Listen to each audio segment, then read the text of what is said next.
A very good evening, all of you. Today we will discuss about tenets of Marxism in our class. So, without wasting our time, let's start. Main tenets of Marxism were first, dialectical materialism, second, historical materialism, third, doctrine of class conflict, and fourth, theory of surplus value.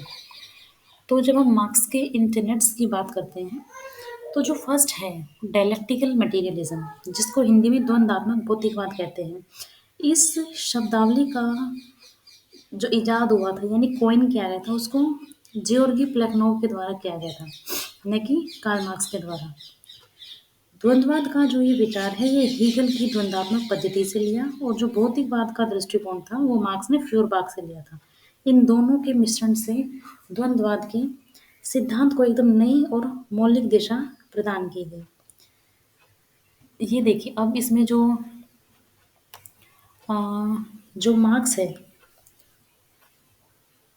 उस उन्होंने द्वंद्वात्मक प्रक्रिया को Hegel से ग्रहण किया था और Hegel ये मान के चलते थे कि समाज की जो प्रोग्रेस है वो प्रत्यक्ष रूप से न होकर एक टेढ़े मेढ़े तरीके से हुई है, जिसमें थीसिस, एंटीथीसिस और सिंथेसिस ये तीनों हमें रूप देखने को मिलते हैं, यानी वाद, प्रतिवाद और संवाद।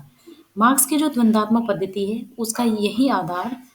उसका आधार हीगल की यही द्वंद्ववादी दर्शन था।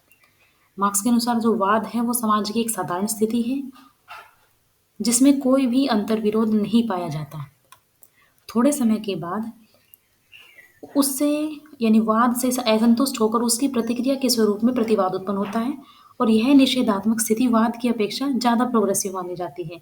फिर प्रतिवाद में अंतर्विरोध चलता है और प्रतिवाद का भी प्रतिवाद उत्पन्न होता है और दो प्रतिवादों के संयोग से संवाद की उत्पत्ति होती है। यानी पहली स्टेज इसमें वाद की आती है, फिर प्रतिवाद की आती है और फिर संवाद की। तो ये प्रक्रिया निरंतर चलती रहती है।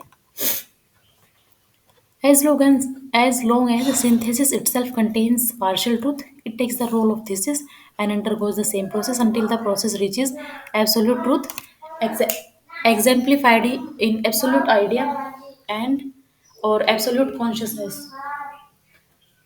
मार्क्स ने ये बोरो किया था, ये चीज़ हम पढ़ चुके हैं। फिर Marx underwent dialectical process because its inherent tension until perfect material conditions exemplified by a rational mode of production come into existence. फिर जो एंजल्स है in his anti Duhring postulated three laws of material dialectics. First, transformation of quantity into quality and vice versa. Second, the interpenetration of opposites. And third, the negation of negation. यानी निषेध का निषेध नियम। फिर आती है historical materialism. तो historical materialism में ये मार्क्स का दूसरा महत्वपूर्ण सिद्धांत है।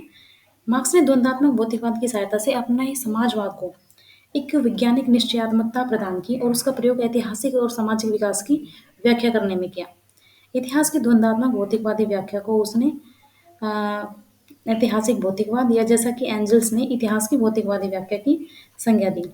देखिए इसमें जो सिद्धांत इस सिद्धांत में जो व्याख्या की जाती है उसमें ये कि पूंजीवाद समाज कैसे संगठित हुआ इसका स्पष्टीकरण मार्क्स ने इतिहास में खोजा, यानी हिस्ट्री में जाकर उन्होंने इस चीज़ को सर्च किया कि किस तरीके से पूंजीवाद समाज संगठित हुआ। इसलिए उसने इस सिद्धांत को इतिहास की भौतिकवादी धारणा का नाम दिया, जिसके अनुसार जो समस्त ऐतिहासिक घटनाएं हैं जीवन की भौतिक अवस्थाओं के संदर्भ में व्याख्या की जा सकती है, ऐसा मार्क्स का कहना था। ये एक फिलोसॉफिकल बेसिस है मार्क्सिज्म का। हिस्टोरिकल मटेरियलिज्म रिप्रेजेंट करता है इसका साइंटिफिक बेसिस।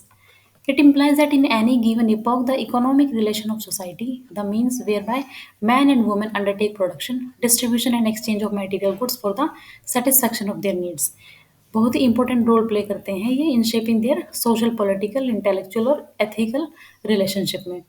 एक परफेक्ट जो सोसाइटी है वो हमेशा सिक्योर करती है सभी नेसेसिटीज़ को, यानी लाइफ की जितनी भी नेसेसिटीज़ है उन सभी को ये सिक्योर करती है to the satisfaction of all its member, यानी समुदाय के जो भी इसके सदस्य हैं उनके सभी की संतुष्टि के लिए ये उनको सिक्योर करती है। But it would be achieve through a long drone process. Initially internal stress और जो स्ट्रेन होते हैं मटेरियल कंडीशन में वो अशर करते हैं in many imperfect forms of society. और मार्क्सिस्ट पर्सपेक्टिव के अकॉर्डिंग जो स्ट्रक्चर है सोसाइटी का उसको समझा जाता है बेस और सुपर स्ट्रक्चर के रूप में। यानी बेस होता है फाउंडेशन और सुपर स्ट्रक्चर होता है एक्सटर्नल बिल्डअप। यानी या जो जो बेस है इसको हम नींव के रूप में समझ सकते हैं और जो सुपर स्ट्रक्चर है ये जैसे मान लो फॉर एग्जाम्पल जब हम घर बनाते हैं तो घर के नीचे एक बेस तैयार किया जाता है यानी कि नींव रखी जाती है। और नींव के ऊपर जो पूरा का पूरा मकान का हमारा जो स्ट्रक्चर खड़ा रहता है वो सुपर स्ट्रक्चर है। ये वो यहाँ पे सुपर स्ट्रक्चर है। बेस कंसिस्ट करता है मोड ऑफ प्रोडक्शन वाइल जो सुपर सब स्ट्रक्चर है उसको रिप्रेजेंट किया जाता है इसके लीगल और political structure, religion, moral, social practices, literature, art and culture etcetera के द्वारा। मोड ऑफ प्रोडक्शन में दो कंपोनेंट होते हैं। मोड ऑफ प्रोडक्शन में दो कंपोनेंट होते हैं, forces of production and relation of productions.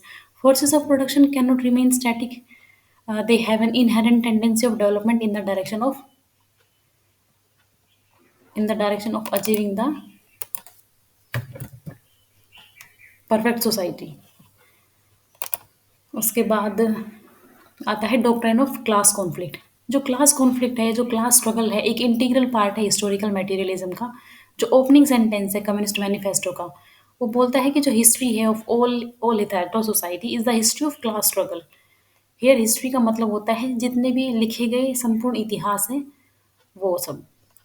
जब कम्युनिस्ट मैनिफेस्टो को ओरिजिनली लिखा गया था तो जो जो प्री हिस्ट्री थी वो प्रिमिटिव ट्राइबल्स कम्युनिटी का अकाउंट पेश करती है with common ownership of means of production was not known. When it became known, it was described as primitive communism। फिर जो कम्युनिस्ट मैनिफेस्टो है वो डील करता है period beginning with the division of society into antagonistic classes since the emergence of private property.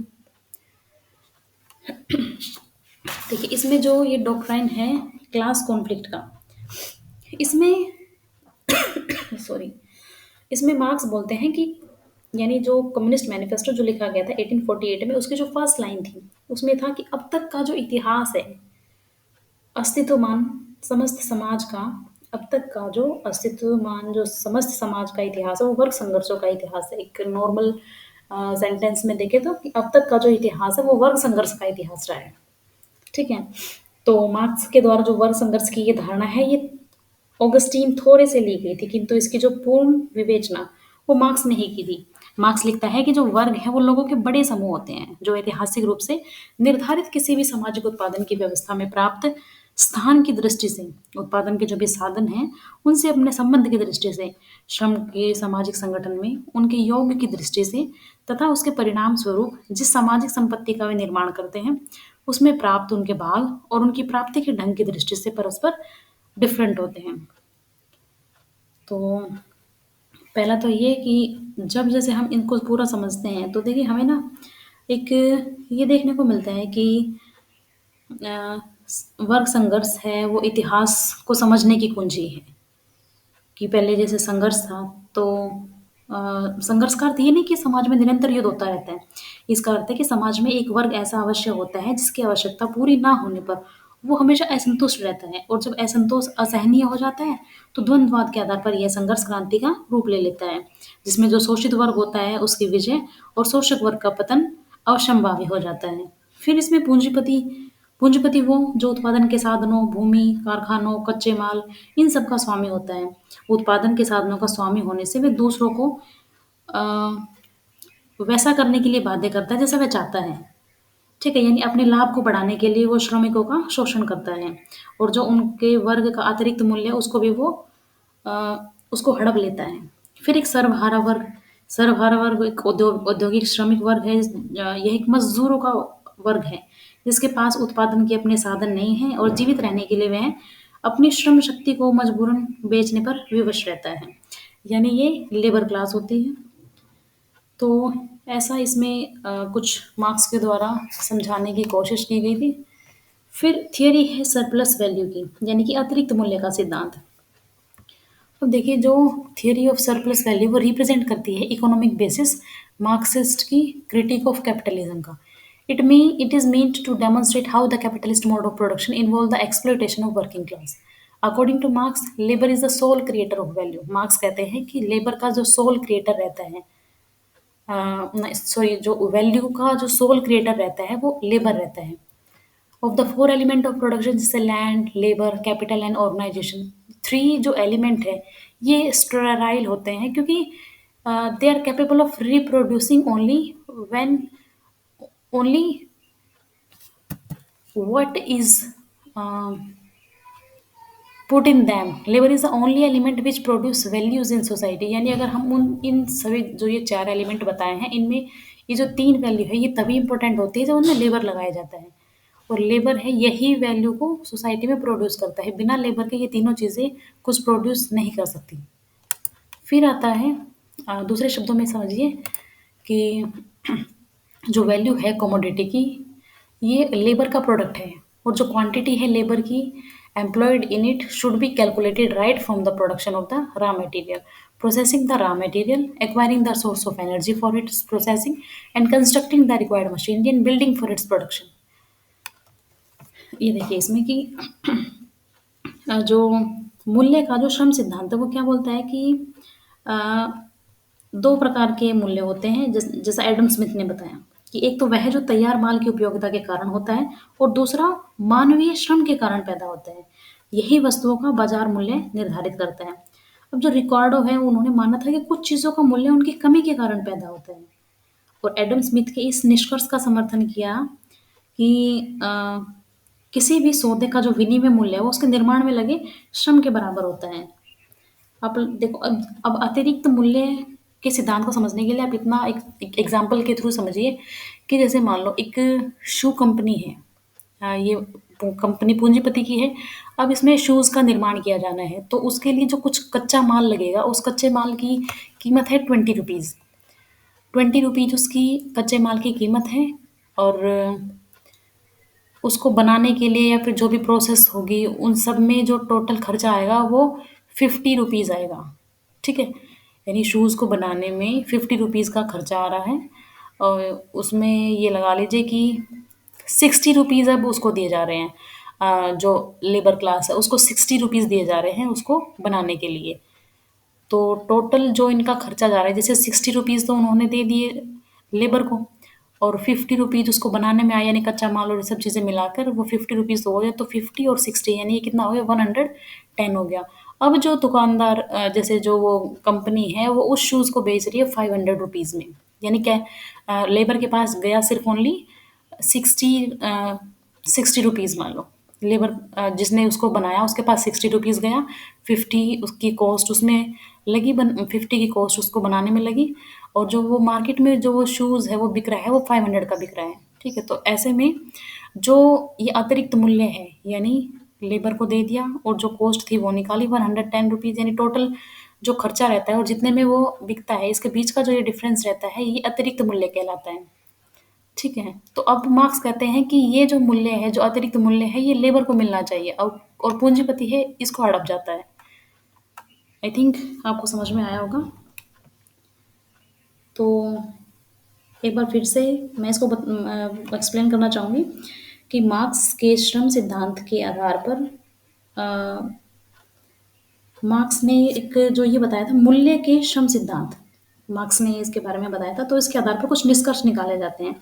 उसका विचार है कि प्रत्येक वस्तु का जो वास्तविक मूल्य है उस पर खर्च किए गए केवल श्रम के अनुसार होता है, किंतु बाजार में यह वस्तु काफी ऊंचे मूल्य पर बेची जाती है, और उसे बेचने से प्राप्त होने वाला जो अतिरिक्त धन है वो पूंजीपतियों के द्वारा अपने पास रख लिया जाता है, और यही होता है थियोरी ऑफ सरप्लस वैल्यू या फिर अतिरिक्त मूल्य का सिद्धांत।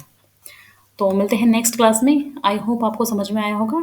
Thank you so much for watching the video.